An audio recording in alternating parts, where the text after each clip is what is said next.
Hello दोस्तों, आप सभी का स्वागत है आपकी अपनी YouTube channel Aftab study classes में।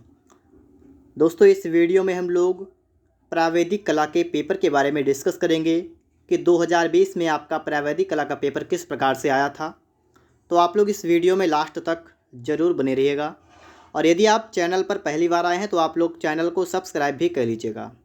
तो आप यहाँ पर देख सकते हैं पेपर, यहाँ पर देखिएगा। आपको पता है जैसा कि आपको इस पेपर के लिए 3 घंटे 15 मिनट का समय मिलता है और यहाँ पेपर पूरे 100 नंबर का होता है। ठीक है, अब आप लोग एक एक चीज़ को अच्छी तरीके से यहाँ पर पढ़ते हुए चलिएगा। सबसे पहले नोट लिखा हुआ है, प्रारंभ के 15 मिनट परीक्षार्थियों को प्रश्न पत्र पढ़ने के लिए निर्धारित हैं। मतलब जो स्टार्टिंग के 15 मिनट हैं उसमें आप लोग सबसे पहले पेपर को अच्छी तरीके से पढ़ लीजिएगा। अब देखिए यहाँ पर आपको कुछ निर्देश दे रखे हैं तो आप लोग निर्देश को पढ़ेंगे। निर्देश को ध्यान से पढ़ना, ठीक है। पहला निर्देश आपका है कि अपना अनुक्रमांक मुख पृष्ठ एवं उसमें रखे प्रत्येक ड्राइंग शीट पर स्पष्ट रूप से अंकों तथा शब्दों में ऊपरी दाहिने कोने पर लिखिए। कहने का मतलब है कि इस साइड में ऊपर की तरफ आप सबसे पहले अपना रोल नंबर अंकों में लिखेंगे और शब्दों में भी लिखेंगे तथा कक्ष निरीक्षक से स्पष्ट हस्ताक्षर भी करवाइए। उसके बाद में आपके क्लास में जो भी टीचर हो आप उससे हस्ताक्षर करवाएंगे। प्रत्येक ड्राइंग शीट पर केंद्र व्यवस्थापक का मोहर युक्त सील लगवाइए। मतलब जो अगर आपके पास 2 पन्ने जो आपको मिलेंगे, 2 पेज, आप उन दोनों पर जो आपका केंद्र व्यवस्थापक है उसका मोहर जो है वो आपको उस पर लगवाना पड़ेगा। ठीक है, पहला बात। इसके बाद दूसरा पॉइंट आप यहाँ पर देखिएगा, संपूर्ण प्रश्न पत्र 6 खंडों में विभाजित है, सभी खंड अनिवार्य हैं। तो यहाँ पर आप क्या समझे कि इसमें 6 खंड होंगे, खंड आ बा सा, ठीक इस प्रकार से होगा। ठीक है, और आपको क्या करना है, आपको सभी खंड करने हैं, सभी खंड अनिवार्य हैं। ठीक है, अगला पॉइंट है कि आवश्यकता अनुसार ड्राइंग कागज़ पर दोनों ओर चित्र बनाइए। ठीक है, कि अगर आवश्यकता आपको है तो आप कागज़ के दोनों तरफ चित्र बनाइए। आगे देखिएगा, रफ कार्य साधारण श्वेत पत्र पर कीजिए और उस पर अपना अनुक्रमांक लिखकर उसे भी ड्राइंग कागज़ के साथ संकलन कर दीजिएगा। मूल्यांकन में सुंदर संयोजन, स्वच्छता तथा सुंदर कार्य के लिए विशेष अंक दिया जाएगा। मतलब जो आप चित्र बनाएंगे वो आपका बिल्कुल स्वच्छ होना चाहिए। आगे लिखा हुआ है कि दी हुई रेखाएं, रचनात्मक रेखाएं तथा अभीष्ट रेखाएं स्पष्ट होनी चाहिए। और लास्ट आपका पॉइंट यहाँ पर बचा हुआ है, केंद्र व्यवस्थापक की हस्ताक्षर युक्त मोहर अपने प्रत्येक ड्राइंग शीट पर लगवाएं। ठीक है, केंद्र व्यवस्थापक की जो हस्ताक्षर युक्त मोहर हो वो प्रत्येक कागज़ पर आपको लगवानी है। तो ये तो आपके निर्देश थे, आप सभी ने यहाँ पर निर्देशों को बेहतर तरीके से यहाँ पर पढ़ लिया है। अब हम लोग यहाँ पर देखते हैं कि आपके प्रश्न किस प्रकार से आते हैं। सबसे पहले आप देखेंगे तो खंड आ होता है, ठीक है, सेक्शन ए, और आपको बताया गया है कि प्रत्येक सेक्शन आपको करना है। सेक्शन 1 में आपका जो पहला प्रश्न होता है उसको पढ़ेंगे। निम्नलिखित प्रश्नों के उत्तर 4 विकल्पों में दिए गए हैं, उनमें से सही विकल्प छांटिए और ड्राइंग कागज़ पर उसे क्रमवार स्याही से लिखिए। मतलब पेन से आपको लगातार पहला, दूसरा, तीसरा इस प्रकार से लगातार आपको जो भी आपके विकल्प दिए आएंगे आपको सबके उत्तर लिखना है। अब देखिएगा विकल्प किस प्रकार से आते हैं वो भी देख लीजिएगा। और मैं आपको बता दूं कि 10 विकल्प आपके आते हैं। सबसे पहले 10 बहुविकल्पी प्रश्न होते हैं और जिन्हें आपको यहाँ पर सॉल्व करना होता है। तो पहला प्रश्न आप लोग यहाँ पर देख सकते हैं। प्रश्न आपका इस प्रकार से आ सकता है कि वर्ग का प्रत्येक कोण कितने अंश का होता है। 4 विकल्प, इनमें से जो भी आपका सही होगा आप अपनी जो आपका ड्राइंग का पेपर मिलेगा आप उस पर लिख देंगे। इसी प्रकार से अगला प्रश्न यहाँ पर है कि किसी भी सममितीय दृश्य में एक साथ कितनी विमाएं मिलती हैं। तीसरा है कि निम्नलिखित में से किस ठोस में त्रिभुजाकार फलक होते हैं। इसी प्रकार से आपके प्रश्न आते हैं। आप यहाँ पर देखेंगे तो आपको थोड़ा सा मतलब इसके बारे में नॉलेज हो जाएगा किस प्रकार के प्रश्न आपके एग्जाम में पूछे जाते हैं।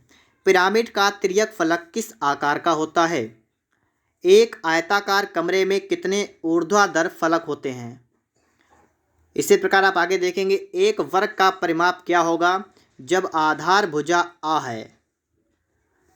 इसके बाद इस प्रकार का भी प्रश्न आपके एग्जाम में आ जाता है। ठीक है, देखिएगा आप यहाँ पर देख सकते हैं कि 5 सेमी बराबर 3 मीटर, प्रदर्शित करने वाले विकर्ण मापने की निरूपक भिन्न मतलब RF क्या है। अगला है कि वह कौन सा तर्क है जिस पर अनुविक्षेप बनाया जाता है। दीर्घवृत्त में लघु अक्ष एवं दीर्घ अक्ष एक दूसरे को जिस कोण पर काटते हैं वह कितना है। किसी अंडे का सम्मुख एवं अनुविक्षेप दीर्घवृत्त है तो पार्श्व दृश्य क्या होगा।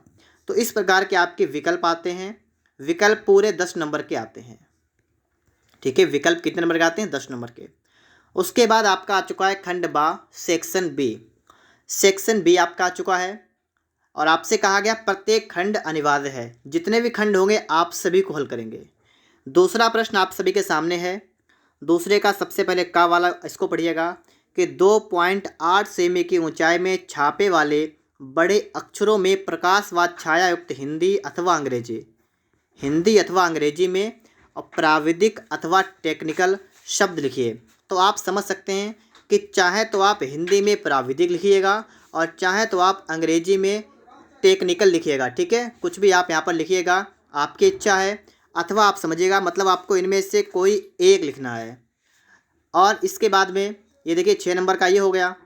इसके बाद में आपको जो खा नंबर है ना ये भी करना है, तो इस खा वाले को भी देखिएगा।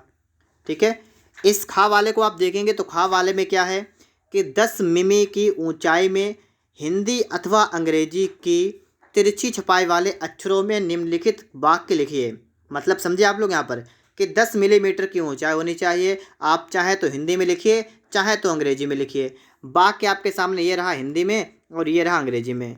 इनमें से आपकी जो इच्छा हो आप उसको लिखिएगा। अगर आपको इन दोनों में से कुछ भी लिखना ना आता हो तो भी आपका अथवा लगा हुआ है, मतलब आपको एक प्रश्न इनमें और मिलेगा। आप चाहें तो उसको कर सकते हैं, तो वो भी देख लीजिएगा। ये प्रश्न आप सभी के सामने रहा। एक विकर्ण मापनी की रचना कीजिए। इसमें 1 मीटर की दूरी 5 सेमी से प्रदर्शित की गई है। मापनी पर 2 मीटर 60 डेसीमी तथा 6 सेमी की दूरी की माप अंकित कीजिए। मापनी की निरूपक भिन्न RF निकालिए। ये भी आपको स्टेप वाइज मिलेंगे, नंबर 3 + 2 + 1। तो मतलब चाहे तो आप खा वाले में वो करिएगा, लिख लीजिएगा वाक्य, अथवा में आप ये कर सकते हैं। ठीक है, तो खंड आपका दूसरा वाला भी हो चुका है। अब इसके बाद आपका है खंड सा सेक्शन सी और सभी खंड अनिवार्य हैं। तो यहाँ पर देखिएगा प्रश्न नंबर 3 है किसी वृत्त पा के क्षेत्रफल के बराबर एक त्रिभुज की रचना कीजिए। अगर आपने ये सीखी होगी तो आपको पता होगा। ठीक है, कि त्रिभुज वृत्त के क्षेत्रफल के बराबर त्रिभुज की रचना 16 नंबर का ये आता है प्रश्न। अगर आपको ना आता हो तो अगला आपका लिखा हुआ इसको लिखिएगा। एक चतुर्भुज आ बा सादा के क्षेत्रफल के बराबर एक त्रिभुज बनाइए जिसका आधार कोण 45 अंश निर्दिष्ट हो तथा त्रिभुज का आधार चतुर्भुज की एक भुजा बा सा पर स्थित हो। इनमें से आपको एक करना है। 16 नंबर का आपका ये आता है। इसके बाद में देखिए इंग्लिश में लिखा हुआ है। इसके बाद में आपका है खंड the section D. Section D आपका चौथा प्रश्न है और यहाँ पर भी आपके लिए अथवा में 2 प्रश्न आपको मिलेंगे। ठीक है, ये भी 16 नंबर का और ये भी 16 नंबर का। आपकी इच्छा हो, आपको इन दोनों में से जो भी पता हो आप उसको यहाँ पर कर सकते हैं। अगर आपने सही कर दिया तो आपको इसमें 16 नंबर मिलेंगे। दूसरी बात, एक बात और आप ध्यान रखिएगा कि इसमें आपसे कहीं पर यह नहीं कहा गया है कि इसकी रचना विधि लिखिए, ये कहीं पर नहीं कहा गया। ठीक है, सिर्फ आपको चित्र बनाना है, ना कि इसकी रचना लिखना है। ठीक है, तो बात ध्यान रखिएगा। बहुत से बच्चे कन्फ्यूज रहते हैं कि हाँ ये बताइएगा कि रचना भी लिखनी पड़ेगी या सिर्फ हमें चित्र बनाना पड़ेगा। तो आपको सिर्फ चित्र बनाना पड़ेगा। ठीक है, रचना लिखने की कोई आवश्यकता यहाँ पर नहीं है। सब कहीं आपको यहाँ पर जो है सिर्फ चित्र बनाना है। इसके बाद आप लोग यहाँ पर देखेंगे सेक्शन ई आपका आ चुका है। सेक्शन ई को अगर आप यहाँ पर देखेंगे तो इसमें भी आपका वही है, 5 नंबर यहाँ लिखा हुआ है और इसमें देखिएगा 16 नंबर के आपके यहाँ पर आते हैं प्रश्न। ठीक है, एक लकड़ी के टुकड़े के ऊपर दूसरी लकड़ी का टुकड़ा आड़े तिरछे में रखा हुआ है। इसका सममित चित्र बनाइए। टुकड़े की नाप 10 सेमी, 5 सेमी, 2 सेमी है। और अथवा में आपको रखा है कि अंग्रेजी के अक्षर H का सममित चित्र बनाइए। अक्षर की लंबाई चौड़ाई 4 सेमी तथा ऊंचाई 7 सेमी है। अक्षर लिखा हुआ है H का काट 1 वर्ग सेमी है। देखिए मैं आपको एक बात बता दूं कि एक अक्षर आपका होता है F, एक आपका H, एक L और एक T। प्रत्येक बार एग्जाम में इन 4 अक्षरों में से आपका एक अक्षर कोई ना कोई आता है, वो भी 16 नंबर में। ठीक है, आप ध्यान रखिएगा F, H, L और T।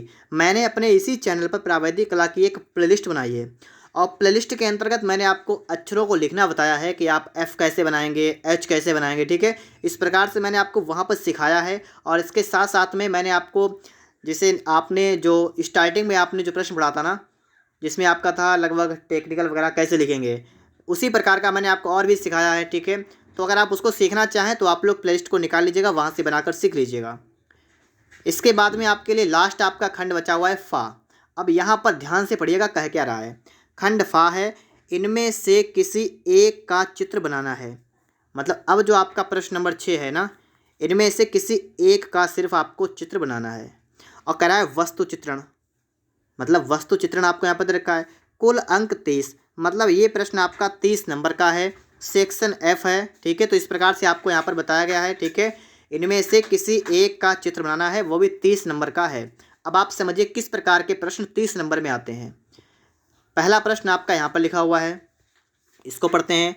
हैंडमेड कागज़, कार्ट्रिज अथवा पोस्टल कागज़ पर अपने सम्मुख रखी हुई वस्तुओं के समूह का चित्रण कीजिए तथा पोस्टर रंग, जल रंग, पेस्टल रंग, ऑयल पेस्टल अथवा कलर पेंसिल से बनाइए। चित्र 25 सेमी से छोटा ना हो। वस्तु समूह के साथ पृष्ठभूमि के अंतर्गत वस्त्र विन्यास तथा अग्रभूमि का उचित चित्रण कीजिए। वस्तुओं के समूह चित्रण करते समय निम्नलिखित बातों का ध्यान रखिए। और यहाँ पर आपको ध्यान देने योग्य बातें बताई गई हैं। वस्तुओं का उचित आकार अनुपात होगा तो 10 नंबर मिलेंगे। वस्तुओं के वास्तविक रंग में रंग से समीपता को ध्यान में रखते हुए सही छाया प्रकाश प्रतिछायांकन, इसके 15 नंबर। वस्तु संयोजन के 5 नंबर। तो कुल मिलाकर कितने हो गए? 30 नंबर। मतलब या तो आप इसको बनाइएगा, ठीक है, जो आपको यहाँ बताया गया है ना, या तो आप इसको बनाइएगा। अगर आपको ये ना पता हो तो आगे देखिएगा। फिर आपके लिए आता है प्रकृत चित्रण, ये अथवा में है, ठीक है, ये बात ध्यान रखिएगा। इन 3 में से आपको एक करना है, सिर्फ 3 में से सिर्फ एक करना है। अथवा में आपको प्रकृति चित्रण करना है। इसमें भी आप लोग यहाँ पर पढ़ सकते हैं, आप यहाँ पढ़ लीजिएगा। ये लिखा हुआ है कि दिए गए ड्राइंग शीट पर अपने सामने रखे हुए पुष्प पौधे में से कम एक पुष्प, एक कली, 4-5 पत्तियों की टहनी का प्राकृतिक चित्रण इस प्रकार करें कि टहनियों के निकास कोण, रंग, रेशे उचित ढंग से चित्रित हुए दिखाई दें। मतलब आपके सामने मेज़ पर कुछ फूल वगैरह रखे जाएंगे, आप चाहें तो उनको बना सकते हैं। और लिखा हुआ है चित्र को जल रंग, पेस्टल रंग द्वारा पूर्ण कीजिए, ठीक है। इस प्रकार से आपको यहाँ पर बताया गया है, ठीक है। तो इसके भी आपके 30 नंबर हैं। मतलब चाहे आप इससे ऊपर वाला मैंने जो आपको बताया, आप चाहे वो करिएगा और चाहे आप इसको करिएगा। और इसके अलावा एक बहुत अच्छी चीज़ है, वो आप देखिएगा यहाँ पर। अथवा में एक और आता है, ठीक है, 3 आते हैं, 3 में से एक करना होता है। यहाँ पर आता है स्मृति चित्रण, बहुत अच्छा ये है, ठीक है। आप इसी को करिएगा, कोई समस्या नहीं होगी। यहाँ पर आप पढ़ लीजिएगा क्या लिखा हुआ है स्मृति में। इसमें लिखा हुआ है कि दिए गए कागज़ पर निम्नलिखित में से किसी एक का छाया प्रकाश प्रतिछाया युक्त चित्र पेंसिल अथवा चारकोल से बनाइए। चित्र की माप लगभग 20 सेमी हो। ये प्रश्न 30 नंबर का। मतलब चाहे ऊपर से आपके 2 प्रश्न हो चुके हैं, उनमें से अगर आपको आता हो तो करें, ना आता हो तो ये वाला करते हैं, स्मृति वाला, ठीक है। ध्यान रखना है स्मृति का। इसमें आपको सिर्फ एक बात ध्यान रखनी है कि आपकी माप जो है चित्र की वो 20 सेमी होनी चाहिए और एक बनाना है। और देखिए क्या क्या आया था आपका, ये आया था आपका 2020 में, देख लीजिएगा आप लोग, आप बना सकते हैं इनमें से। पौधे रोपता हुआ बालक, बिल्ली या हिरन, कप और प्लेट, आमों का जोड़ा पत्तियों सहित, मूल या बैंगन। आप बिल्ली या हिरन मान लीजिए चुन लीजिएगा, तो आप कप प्लेट आराम से बना सकते हैं, आमों का जोड़ा पत्ती सहित आराम से बना सकते हैं, मूली या बैंगन भी बना सकते हैं, ठीक है। तो ये तो सिंपल है। तो इनमें 30 नंबर लेना आपको आसान रहेगा, इसलिए आप लोग स्मृति वाला जरूर बनाएं, ठीक है। तो इस प्रकार से आपका टोटल जो पेपर होता है वो 100 नंबर का कंप्लीट हो जाता है। और अगर आपने अच्छी तरीके से तैयारी भी कर ली आराम से है तो आपको कोई दिक्कत वाली बात नहीं होगी, अच्छे नंबर आप यहाँ पर आप ले आएंगे। उम्मीद करता हूँ आपको वीडियो पसंद आया होगा। अगर आपको वीडियो पसंद आया हो तो वीडियो को लाइक और चैनल को सब्सक्राइब जरूर करिएगा।